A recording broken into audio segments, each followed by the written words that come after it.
All right, so moving to Coeur d'Alene, Idaho, or thinking about it, and yes, we have been discovered. Voted as America's hottest real estate market. We're going to be talking about truly, what that means. And to be brutally honest, it's not anything new to us. It's been happening for decades now, but definitely been pinpointed as of lately. So we're going to be going through and talking about, what does this mean being America's hottest real estate market, what we're doing to circumvent, all the people coming in, and some of the top areas that people moving in are liking and enjoying. So really everything you need to know about moving here to Coeur d'Alene, Idaho is coming up next.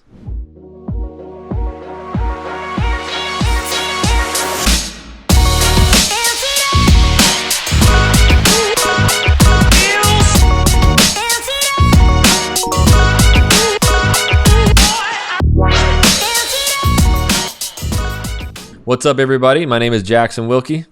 And I'm Conor Hammons. And we are the Living CDA team here. If this is your first time to this channel, you want to learn everything about what it's like to work, eat, sleep, live, play, and why it's such a hot market, make sure you tap that subscribe button and you click the little bell so you're notified every time we do a new video. And we are getting plenty, so many phone calls, emails, text messages of people reaching out to us, and we absolutely love it. So thinking about moving anywhere in that northern Idaho, eastern Washington area, make sure you give us a call, shoot us a text, send us an email. Days, nights, weekends, we got your back when moving to North Idaho. All right, so let's just kick it off. See, Ham, man. Let's do it. Why is Coeur d'Alene one of the hottest markets in the U.S. right now?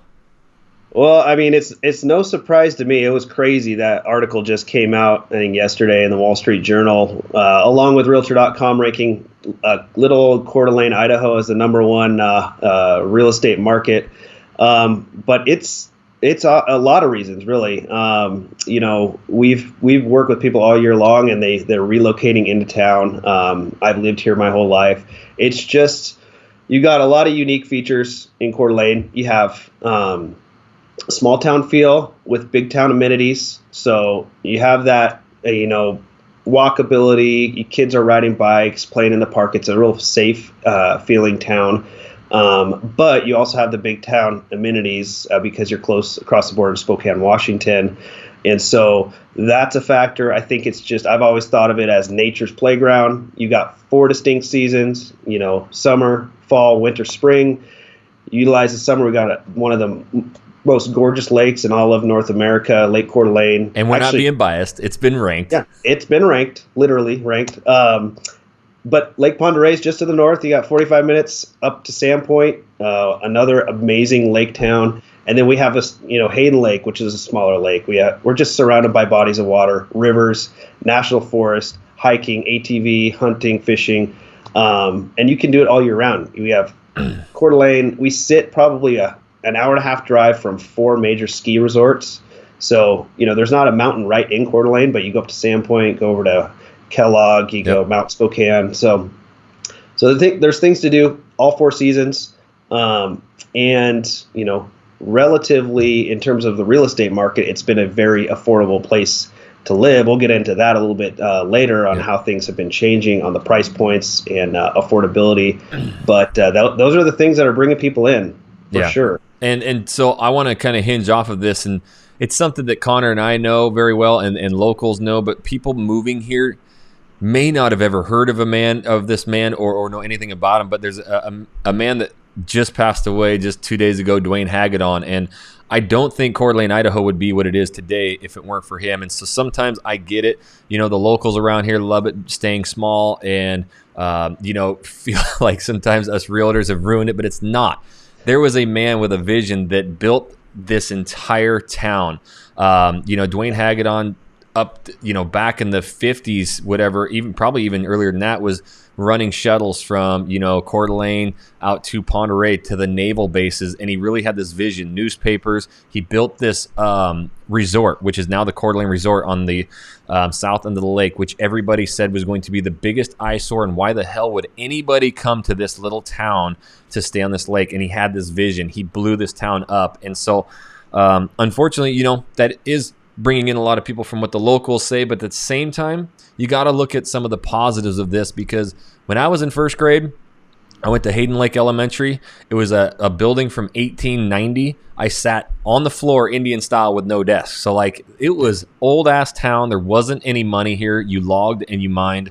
And so, a lot of this people coming in, and it's not new. In 2002, the USA Today ranked Coeur d'Alene, Idaho as the fastest growing economy in the entire United States. So this has been going on for decades and decades. And, talking to my dad, he's like, yeah, I remember back in the 80s, there was this huge rush of people coming in, retired cops, and they just saw this beauty. They got their own slice of Idaho. So it is nothing new, but as of recently, not only Coeur d'Alene, the entire Northwest. In fact, a lot of other states, the Texases, Floridas, some of these areas that are a little bit more affordable, and it's the ultimate dream and lifestyle, they're starting to erupt. So, yes, this is the hottest market. Yeah. You're right on the money. It's not new. I mean, 20, 30 years ago when going through elementary, middle school, I can remember, I'm born and raised here in Coeur d'Alene, but like, I would say 75% of my friends that I started making in middle school and high school, they had been recently moved up. They recently moved up here with their parents from California and Arizona and different areas. So that's been happening ever since I've lived here. Even my parents. A little fun story is they were from Tucson, Arizona, went to college at the U of A, both graduated with teaching degrees. Wanted to get out of there, and they literally got in a VW bus, drove around the entire country, and was like, we're just going to pick our favorite spot and just live there. And they made it, down the mountain from Montana into Lake Coeur d'Alene and stopped in there and like, yep, this is it. We're staying I dare here. You to do that drive. So, come from Montana on I-90 and see that lake on a sunny day. You can't beat it, right? It's just crazy. So that was the early 70s, and then everyone all their friends that they made, they're from California. So it's been happening. You're right with Dwayne Hagedon, that visionary. I mean, a lot of the old locals aren't really appreciative of what he's done. But in terms of like taking a dying industry, that it was dying, the mining industry and the timber industry, and flipping it and having that vision of what it could become. I mean, so many people and professionals around here got their start and their business chops, working for some sort of Hagedon Corporation company, whether it was caddying, valet, wait tables, all that good stuff. Yeah, it got me through high school, college, alongside with ranch work and all that other North Idaho work. So with that, okay, we get it. People have been moving here forever and ever. And as of recently, that does bring sometimes a shortage. So we are building, but one thing I want to touch on now is, I guess, kind of a sense of urgency. Like, this isn't going to stop. This isn't just, okay, the next few months it's going to be crazy. We just mentioned it's been happening for decades. So investment opportunities, one, or two, you're 2 to 3 years out. Is maybe getting in now an opportune time, especially with, interest rates? Yeah, I think you read an article like that, it might at the face value scare you a little bit, being like, holy crap, is super inflated? Is this going to crash? The difference is all the people buying right now have cash. Interest rates are super low. There's a lot of runway for builders to build out on the prairie, and that's going to keep happening. I mean, part of the reason I think things have inflated so quickly is just the builders can't keep up, and those processes are going to be getting better. There's a lot of new developments that have broken ground this spring that plan to open up lots in May, June, July, and all through the summer. So that's really going to help the inventory issue. But as a whole, when you look at it, if you zoom back, big picture, I think North Idaho is still fairly young in being discovered. We can only grow so far, obviously, because we're surrounded by a lot of national forest land. But there's still a ways to go for sure. And I think investment wise, personally, I put my money where my mouth is. I've invested in commercial property in the East Sherman area, but even I think there's a huge opportunity for businesses to come in here, right? That's great. Yep. Idaho is very business friendly. When you look at the corridor north of Hayden, Lancaster and 95, I know there's a lot of commercial real estate out there that's looking prime to be developed because there's just going to be more and more people moving here, and it's just inevitable, right? People like to blame the real estate agents, but they're coming, and it's either way. And, then people are going to have to bring businesses, hire workers, and it's just the economy is going to continue to grow. Right. And so these are the conversations we've had, hundreds of times with people moving, relocating here is just lifestyle. What do you like? What do you need to be close to? We don't have a major airport. If you're flying private aviation, we got the Hayden Lake Airport. But other than that, you've got to get over to Spokane. So Yep. People are bringing their businesses too, opportune to build it. So those are the awesome conversations we have. We have some incredible best buddies who, do commercial real estate. So we've really got everything tied in. Yep. And so, investing, knowing these certain areas that are really going, but you got to realize too, you like a Phoenix, Arizona, a Houston, Texas, some of these bigger areas that are seeing the growth just as fast, they can build year round. Idaho, we can have 6-month winter sometimes. So that halts construction, which also is what's driving up prices too during, some winter months. We can't even be working, sometimes. So, yeah, that's a great point. I mean, January, February this year was brutal for inventory, and it's all stems from people are wanting new construction. Builders just can't put foundations in the ground until, the weather gets warm enough. Right. And honestly, part of it is some of the road bumps are, putting in for permits and post falls. We just don't have a lot of government employees that are able to just go through the permit process quickly. It's a slow process. So we just got to speed that up. But the more lots that open up, the better it's going to be. There's a lot of still good residential investment opportunities, but you got to talk to the right people that know the little pockets that we think are going to increase in value and equity, because not everything, is a great deal right now. For sure. But there are areas, just like your new business, and I anybody coming to North Idaho got to hit East Sherman, go hit the old wine bar he built. It's one of the coolest. It's the Winehouse CDA, baby. Winehouse CDA. Shameless plug. But that's another one too that, like, who would have thought? Remember in high school, you go down East Sherman, like, okay, it's North Idaho, we really don't have any crime or anything you got to worry about. But you hit East Sherman, it's like, I better stay away from here. Yeah. And this is going to be, I think, an area that's exploding and going to carry out Sherman Ave. No, absolutely. And we talked about Dwayne Hagedon, before he passed, his whole company was approved to build 3 towers on the backside of the Coeur d'Alene Resort Golf Course, which really borders East Sherman. So that's going to be an anchor with condos, apartments, and a hotel, kind of, I think it's a hybrid model. But, a brewery's planned to go down there. I know a lot of the lots. Shirt on. There you go. Get your brewskis. A lot of the lots along East Sherman have been bought up by some investors to do some work and live situations, retail on the bottom, apartments or condos on the top. So things are happening there. Midtown CDA is always a good investment because it just the prices haven't gone crazy in that pocket yet.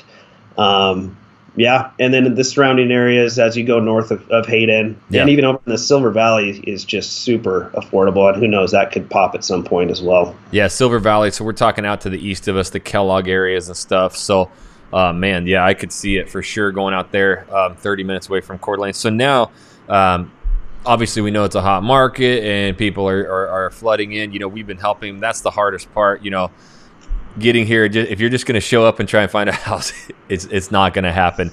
And this is small town still. So having not only a pulse on the market, knowing when things are coming available, when, others don't. And also when we talk to these other listing agents that we've grown up with our whole life, we can kind of stand above the rest. But with that being said, what are some of, like, lately with some of the clients you've helped, maybe 2, 3, 4 areas that have been like hot areas you've been able to get people in and they're liking, and why? In terms of just like, it's been kind of all over the place. It depends on what what type of buyer or client we've been working with. In terms of affordability, we've had some success with some first-time home buyers, which is rare in this market. But young family, first-time home buyers, we've had a lot of success finding some properties in Post Falls, in the neighborhoods, single-level ranchers. A lot of the homes maybe built in the 2000s, but we're still finding price points under $400,000, in the 300,000s on those, and still winning out. And it's not going as crazy in terms of multiple offers as it was 2 months ago, because we're seeing more and more listings hit the market. Inventory is starting to release the pressure on that. So people are loving those neighborhoods in Post Falls because it's walkability. If you have little kids, all these planned neighborhoods have a park, walking trails, basketball courts. So that's been a big win. Coeur d'Alene Place is that version in Coeur d'Alene. It's kind of the, I guess, mecca for young families. They just gravitate towards that neighborhood because you have all 3 levels of schools. You got Skyway Elementary, Woodland Middle School, Lake City High School. The worst high school. T-Wolves. Yeah. Yep. You got soccer fields. You have a giant bluegrass park with splash pad, basketball courts. All of that you can walk around to within a 5-minute walk. So people love that. But at the same time, since so many eyeballs are on that neighborhood, you're paying a little bit of a premium when a new construction listing hits the market. Things are going 40, 50,000 above asking. Mm-hmm.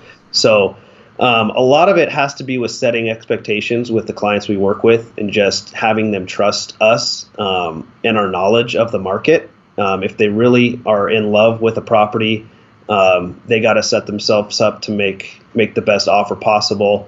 And we know little tips and tricks on how to do that, how to work with the listing agent to put your best foot forward. And we've been successful on that for sure. Another thing we've been helping people out a lot with, and it's been very popular, is that acreage property, finding something on 5 acres north. Slice of Idaho. Yep. So you got north of Hayden, that Rimrock area, all the way up to Sagal. So Sagal, Idaho is right at the bottom of the Long Bridge getting into Sandpoint. So from that spot down to Coeur d'Alene, you got Kerrywood, Coquilala, down to Athol, Spirit Lake. And so that whole region, you can kind of find some diamonds in the rough on like 5 to 10 acres every once in a while. It's unbelievable to me. Like Kerrywood, the only thing we ever did in Sagal was the Sagal flea market. That thing like 20 years ago was like this boarded shack for about 100 yards. And you have some incredible lakes back there, Mirror Lake, which actually they filmed part of Dante's Peak at, but we would do a lot of ice fishing back there, but that was really it. It was just farmland and hunting. But yeah, man, I mean, Coquilala, some of these lakes are they're just so underrated, and it's going to put you north, but still south of Sandpoint, so you don't have to cross the Long Bridge. Yeah, no, and man, Sagal's been one of my favorite places to sell recently and work with clients because we've been actually getting it's not as crowded in terms of buyer craziness. A lot of places just on the south side of the Pend Oreille River, gorgeous. Yeah, and like I think we sold 2 clients, helped them buy places, 2 to 5 acres, great views, in the 400 to 500 range. So if you're finding a house on a couple acres in that price point, it's pretty money. But you got to go up to Sandpoint for your amenities, which are 15 minutes, not far away. And then it's about 45 down to Coeur d'Alene. That's right. Yeah. So I mean, it is a hot market. It's blowing up. These areas that I would have never guessed, especially growing up here. But at the same time, with America's hottest market right now and not coming with cash, what are like the 2 things that you would tell somebody to be prepared if they wanted to win that offer? Well, you eliminated cash, so that's out of the deal. Yeah. All right. So number 1, get in touch with us to get in touch with a local lender. Yes. We got 2 or 3 people that we really, really trust up here that are not only like locally known and trusted lenders and do an amazing job at getting you approved and getting you through the process and communicating, but I mean, they'll reach out to the listing agent, call them directly, let them know how solid the buyer is they're working with, and the listing agents know them. So that's number 1. That gets you a little bit of ahead of the game. Number 2, you got to have a little bit of cash, hopefully, because a lot of the stuff, since it's appreciating at such a high rate, a lot of appraisals have been coming in low every once in a while. And so if sellers know that, and so they're looking for a buyer that can at least make up a little bit of an appraisal gap with cash. And what's happening is once you close on the deal, I mean, it will probably appraise for what you bought it for, but appraisers look back 6 months and grab comps from six months ago. So in this speed of a market, they're not able to use some of the stuff that's just about to close or is going to close in a week. So you got to be prepared to make up a gap in appraisal. We never recommend waiving an inspection. We always recommend getting an inspection. If for some reason you're in construction, in the trades, and feel like you can inspect it yourself, that helps. Or if it's a newer construction and you're just willing to waive that, it's definitely up to you. But those are the three things for sure. And then just being ready to pull the trigger and understanding if you love it, go after it, because it's going to be gone. Yeah, that's so really to round those out, you have to understand this is still small town, right? So it is a lot about who you know. So definitely knowing, both of us born and raised in the area, knowing everybody, it does give you an insight. And just kind of stressing, I know the big box name lenders out there sometimes, but in a market like this, the hottest one and being so small, again, it's about who you know. So having those people go to bat, and that's the thing. I mean, we're helping hundreds of clients move and relocate here. So the relocation process is what we know. And there's sometimes, on average, 28 conversations we're having with 28 different people on closing one house. So that's all stuff that we've learned to do and navigate while you're still in your home state, packing up and moving. And so the entire relocation process is handled by the team here in Idaho. And so it can really benefit you. Not only do we know all those people, but we're constructing and navigating this entire buying process throughout start to finish too. So understanding the areas you've heard, there's 2-3 different pockets, these Carrywoods, these Atholls, the areas you've never even heard of may fit your perfect lifestyle. But we got to understand, why are you moving here? What do you like? What do you need? And we can help place you in 2-3 areas you've never even heard of that may be the best fit for you. So the only way that we can help you is you got to reach out. You got to give us a call, shoot us a text, send us an email. Days, nights, weekends, we got your back when moving to North Idaho. So until the next video, guys, we'll catch you later.